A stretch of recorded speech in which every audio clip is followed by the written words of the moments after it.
Por fin comenzamos a hablar de los diversos reyes españoles de la familia Borbón. El video anterior sobre la Guerra de Sucesión Española fue la puerta de entrada a esto. Les recomiendo que lo vean por favor y suscríbanse junto con darle la campana para enterarse de los nuevos videos. Empecemos. El primer rey Borbón en España fue Felipe V. Nació en 1683 en Versalles, Francia, y vivió en ese país hasta los 17 años. Y sí, era francés.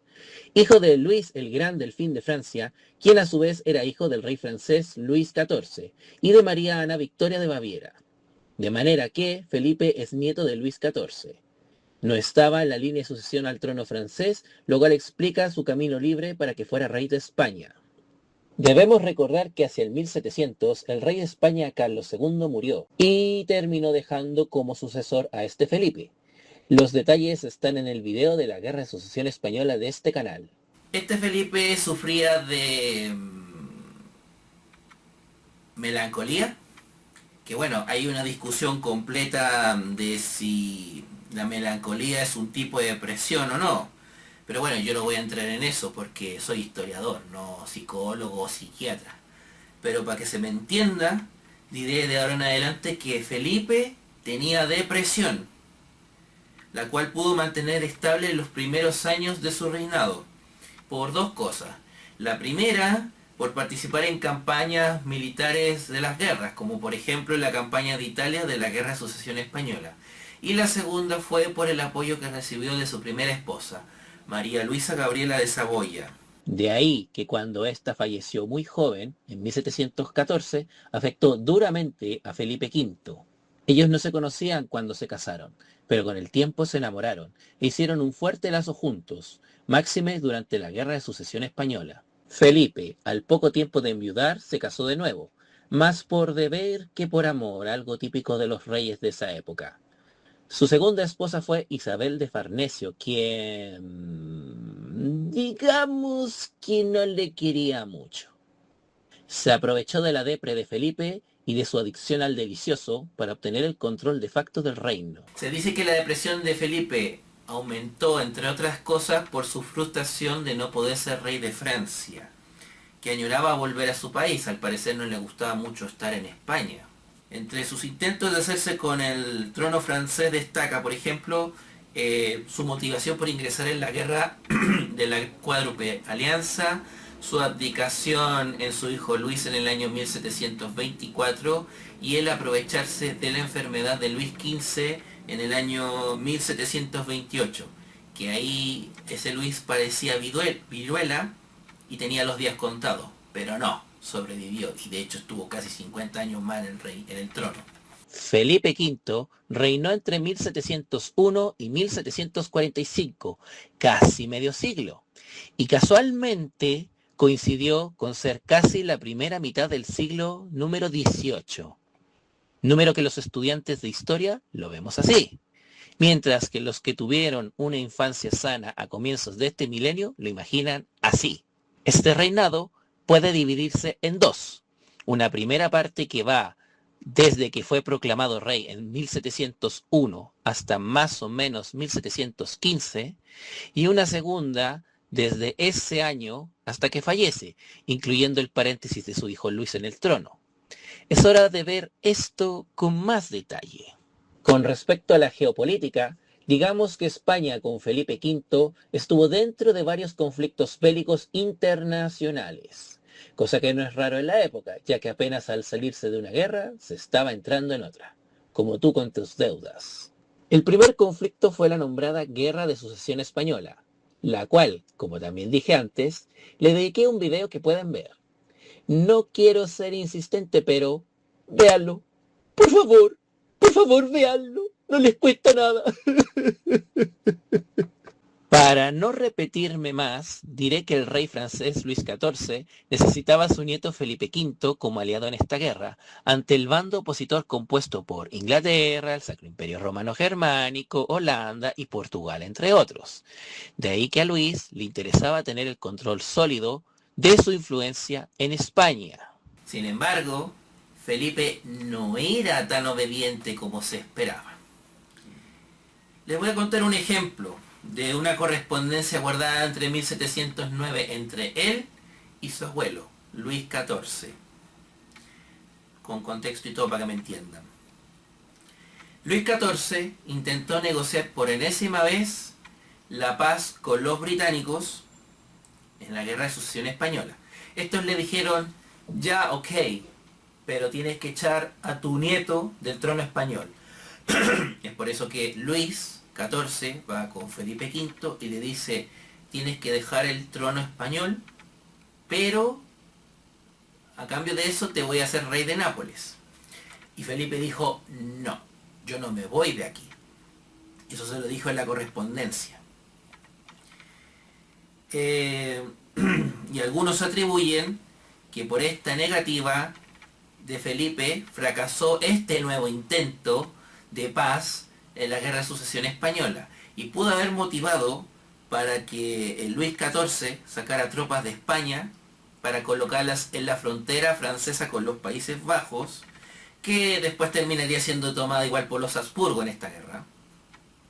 Ello posibilitó, posiblemente, al haber menos tropas en España, que Carlos, el hermano del ahora emperador del Sacro Imperio, José I, que también era Carlos, acuérdense que este Carlos era aspirante al trono español, también, lo tuviera más fácil para invadir España, y que a raíz de esto fue posiblemente que pudo volver a tomar Madrid en 1710, aunque por poquito tiempo, igual que en 1706. Por consiguiente, lo que hacía Luis XIV influía directa o indirectamente de lo que ocurría en la Guerra de Sucesión Española en España, y además se ve un precedente de lo que fueron los tratados de paz que terminaron con este conflicto.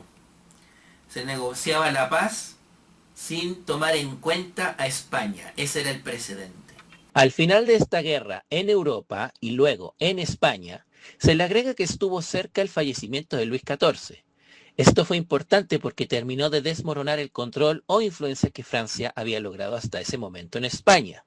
Ese vacío de influencia fue ocupado por la llegada de Isabel de Farnesio, segunda esposa de Felipe V, quien llegó con algunos italianos que formaron parte de la corte del rey, desplazando a franceses que estaban desde el inicio del reinado de Felipe.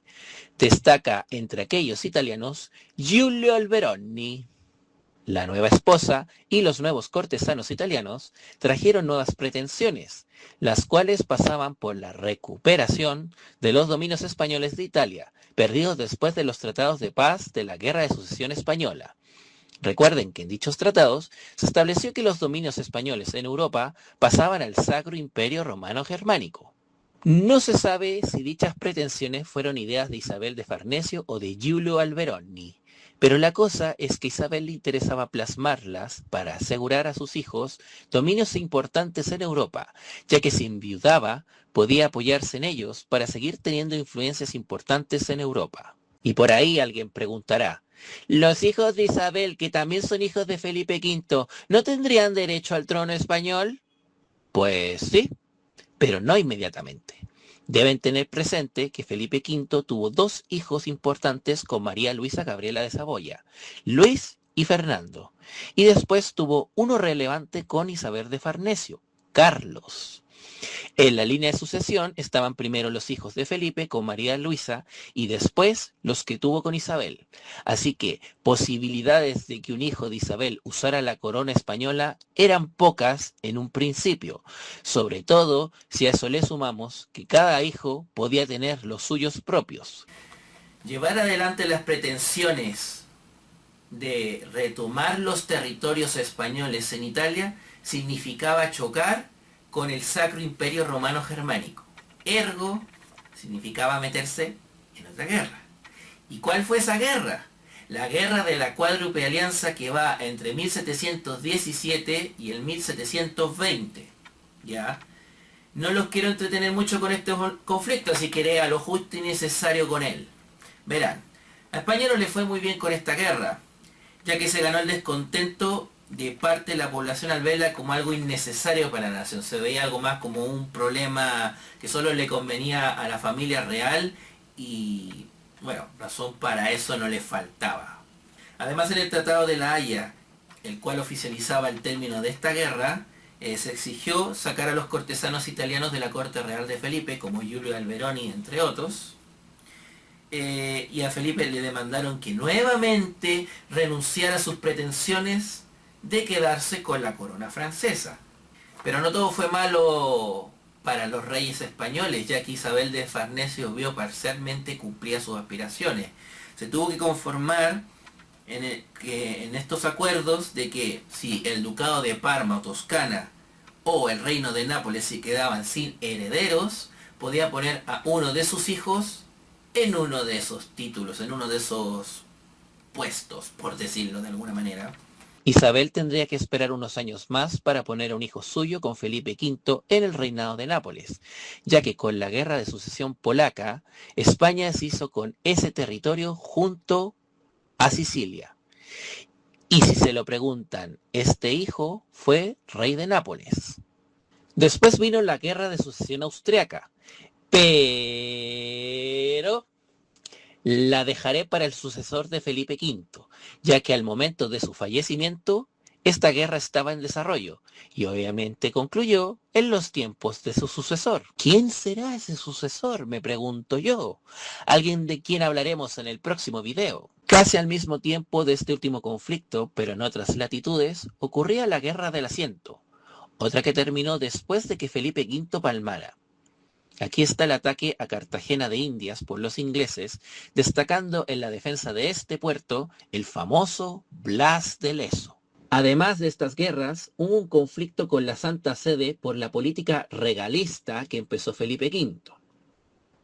El regalismo consiste en la adquisición de los reyes de prerrogativas que le daban control de la Iglesia Católica por encima de la autoridad del Papa. Y bueno, de ahí el conflicto. ¿El rey de una nación tenía autoridad para controlar esta iglesia o eso solo le correspondía al Papa? De todas maneras, no todo fueron guerras en el reinado de Felipe V. También hubo cambios en varios ámbitos. Cuando en España la familia de los Habsburgo, que era austriaca, pasó a ser la de los Borbón, que era francesa, hubo reformas en varios ámbitos. Algunos de ellos fueron la estructura político-administrativa, la economía, el ejército, la armada, la cultura, entre otras. Esto se conoció con el nombre de reformas borbónicas. Pueden considerarse como parte de la labor del rey francés Luis XIV por influir en España, además de colocar a Felipe V en su trono, poner agentes franceses leales a este Luis en la corte real española, como por ejemplo la princesa de los Ursinos o Jeanne d'Arc. Uno puede pensar que cuando dichos cortesanos fueron relevados por los italianos, este impulso de reformas quedaría cortado. Pero la verdad es que una vez idos los italianos, fueron poco a poco cambiados por españoles tecnócratas e intelectuales, cada vez más inmersos en un pensamiento gestado bajo el prisma de la Ilustración, la cual tuvo su origen en Francia. Por ende, la influencia francesa para modificar a España en varios ámbitos continuó, solo que de distinta manera. Con respecto a la estructura política, estas buscaban centralizar el poder para lograr en España la existencia de una monarquía absoluta y por otra parte que la administración y la gestión fuese más eficiente, dotándola de mayor y mejor recopilación y uso de la información para mejorar su alcance y su eficiencia. Cuando Felipe llegó al trono en el año 1701 existía la corona de Castilla y la de Aragón, donde cada una tenía sus territorios, sus fueros, sus estructuras administrativas y económicas, entre otras.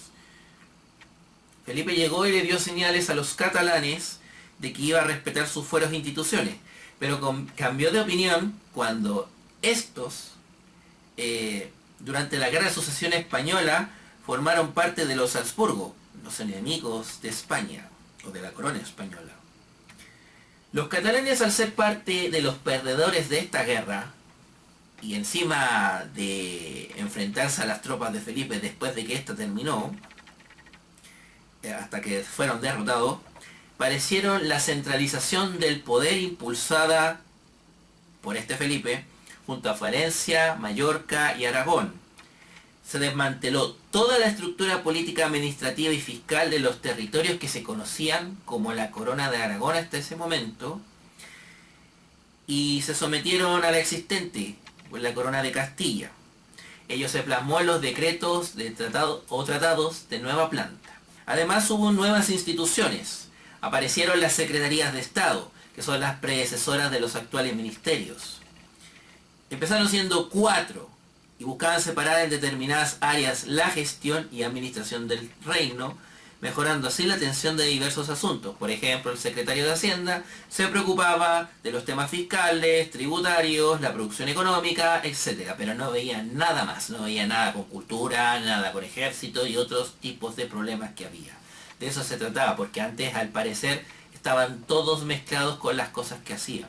El Consejo de Castilla, que tenía sus orígenes en la parte final de la Edad Media y fue fortalecido por los reyes católicos, siguió existiendo más o menos con la misma importancia, y no hay que confundir con el Consejo del Estado, que también es de antes y que existe hasta hoy. Nacieron unas cortes únicas con sede en Madrid, siendo un posible ancestro del actual Congreso de los Diputados, aunque sin poder legislativo, el cual todavía estaba en manos del monarca. Recuerden que estamos hablando de monarcas absolutos. ¿Ya? En las provincias hubo un capital general que las gobernaba y un intendente que las administraba y que se preocupaba también de la recaudación de impuestos. Mientras que en los municipios, o como los españoles suelen decir, ayuntamientos, la principal autoridad era el regidor. En las colonias americanas españolas también se vieron afectadas por las reformas borbónicas. El rey tuvo desde 1524 el Consejo de Indias para ver todos los asuntos relacionados con las colonias en América. También tenía a su disposición para controlar todos los temas de navegación, cartografía y de comercio con América, la Casa de Contratación. Este tenía su sede en Sevilla, la cual se trasladó a Cádiz en 1717, con el fin de potenciar desde ahí, de mejor manera, el comercio con las colonias en América. En ellas, la máxima autoridad era el virrey, quien era designado por el rey, y gobernaba un virreinato. A comienzos del siglo XVIII, habían 2 virreinatos, el de Nueva España y el del Perú, y estos se dividían en capitanías generales, gobernaciones y después intendencias con las reformas borbónicas. Como los virreinatos tenían territorios demasiado vastos, dificultaban las comunicaciones dentro de estos y hacia España, traduciéndose en una pérdida de control sobre esas zonas. Además, estaba el problema de que lugares que con el tiempo se volvieron estratégicos para el comercio con América carecían de autoridades más competentes para su defensa. Por esta razón, del Virreinato del Perú se separó un territorio con el cual se creó el Virreinato de Nueva Granada en 1717. Su capital fue Bogotá, la actual capital de Colombia, y su principal puerto fue Cartagena de Indias, también hoy está en Colombia. El problema era que este virreinato iba a desaparecer en 1724 por problemas para mantenerlo. Y debido a los enormes gastos producto de la guerra de la Cuádruple Alianza. Y no fue hasta la guerra del asiento contra los ingleses en 1739 cuando se tuvo que reimplantar este virreinato, porque se necesitaba un mando competente para dirigir durante este conflicto. Y desde ahí existiría hasta 1819, cuando desaparecería por las guerras de independencia de América. Hay otro virreinato que surgió en esta un poco más adelante, pero lo dejaré para el video que corresponde. Para terminar con las colonias americanas, decir que estos reyes se preocuparon de designar cada vez más a las autoridades encargadas de la administración colonial, en desmedro de que siempre en esos cargos los ostentaran criollos, que son los hijos de españoles nacidos en América, ¿ya? Y eso, a la larga, tendría una consecuencia muy grande. Todos sabemos, o todos nos imaginamos de qué consecuencia estoy hablando. Para que vean que las cosas los conflictos y esas cosas se generan a largo plazo. Estamos recién hablando de comienzos del siglo XVIII. ¿Cuándo fueron las guerras de independencia? En el siglo XIX, a comienzos del XIX, un siglo después. En materia económica, destacaron las figuras de José Patiño, José del Campillo o el Marqués de Campo Florido, quien hizo el primer censo de España, aunque dejó fuera vascos, navarros, mallorquines y colonos americanos. Aquí estuvo la labor de impulsar un fuerte fomento industrial de actividades como la siderurgia en la cornisa cantábrica, los talleres de hilados en Cataluña o la industria de la seda en Valencia, entre otras. También se crearon las fábricas reales, dotadas de privilegios para promover la producción industrial, como por ejemplo la Real Fábrica de Cristales que producía para los palacios, o la Real Fábrica de Tapices, entre otras. Si bien las reformas borbónicas ayudaban a centralizar el poder en el monarca, este tuvo límites bastante grandes, como los privilegios que mantuvo la nobleza junto a la continuidad del régimen feudal de la tierra, y los privilegios del clero a pesar de la política regalista que estaba llevando adelante la corona española. Con Felipe V hubo reformas en el ejército que buscaron modernizarlo y profesionarlo, en parte influenciadas por, como no podía ser de otra forma, por las que tenía ya el ejército francés. Y así de nuevo, Francia presente en España. Los cuerpos de caballería e infantería se reestructuraron por parte de la supresión de los tercios y su reemplazo por batallones, regimientos, brigadas, compañías y escuadrones. Que a esto se sumó la reorganización de los cuerpos de artillería y de ingeniería, que empezaron a tener mayor relevancia con el tiempo. Por ley se estableció en el año 1724 como uso reglamentario el fusil de patilla española, como forma de ir reemplazando a los viejos arcabuces. Además, los cañones empezaron a ser cada vez más cortos y menos pesados, para hacerlos más fáciles de movilizar. Se reformaron cambios, se hicieron cambios, mejor dicho, modificar cambios, suena como una reiteración. Se hicieron cambios en el reclutamiento de tropas, pasando a usar la leva forzosa para vagos y maleantes, la recluta de voluntarios y las quintas de sorteo. Finalmente, José Patiño impulsó reformas en las academias militares para que los oficiales tuvieran dentro de su formación conocimientos en los nuevos avances científicos y tecnológicos del momento, cada vez más influenciados por la Ilustración. Con respecto a la Armada, destaca la labor de José Antonio de Gastañeta e Iturriba Alzaga por su construcción de navíos desde la Guerra de Sucesión Española hasta los años 20. Estuvo presente en la fuerte derrota naval del Cabo Pasaró dentro de la guerra contra la Cuádruple Alianza, pero ello no lo desalentó en su labor de arquitecto naval. Fue la primera piedra dentro de varias que se pondrán para modernizar y potenciar la Armada Española. En cuanto a las artes y la cultura, nosotros podemos tomar uno de esos grupitos que es la arquitectura. En ella se tomó influencias de... ¿Adivinen dónde? Después de todo lo que hemos hablado. Pues sí, pues hombre, de Francia. Pues ¿de dónde más va a ser?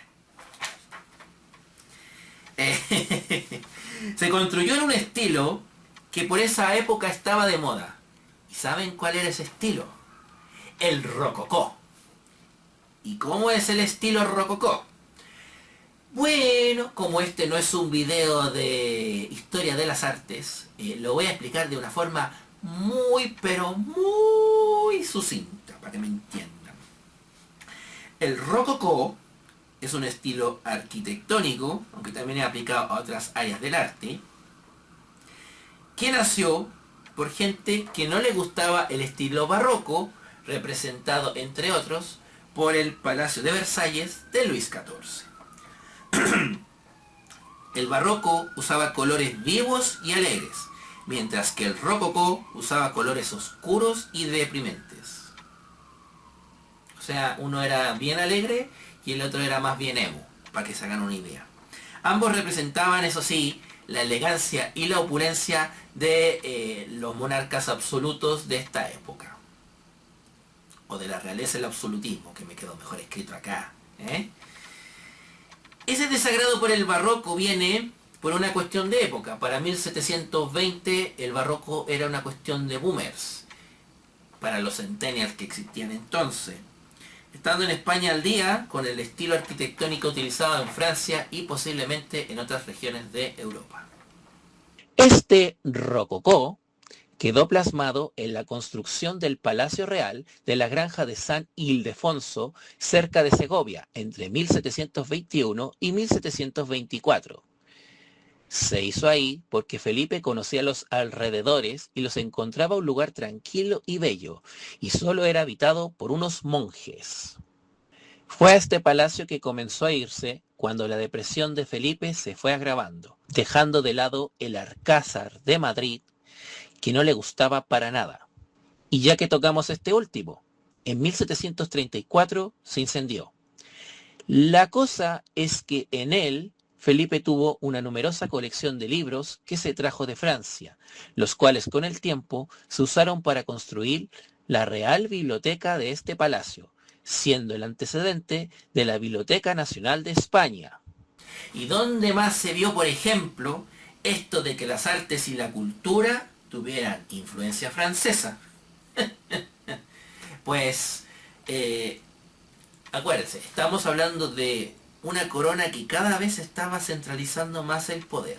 Y las artes y la cultura no se iban a escapar de sus garritas. No, no. Acá resulta que la corona inventó instituciones por las cuales se fomentaba las artes de todo tipo en contraposición a las universidades que se escapaban de su control. Y así fue como nacieron, por ejemplo, las reales academias. Otro elemento que va en concordancia con lo que fue el absolutismo en España. En 1714, con el fin de crear un diccionario útil para preservar la lengua castellana, se creó la Real Academia Española, la RAE, esa que te mandan a ver cuando dices una palabra mal o tienes dislexia para entenderlas. Otras más fueron la Real Academia de Historia en 1738 y la Real Academia de las Artes en 1744. Y bueno, eso es todo. Espero que les haya gustado. Cuídense, que estén bien. Nos vemos. Like, suscríbanse y todas esas cosas. Y adiós.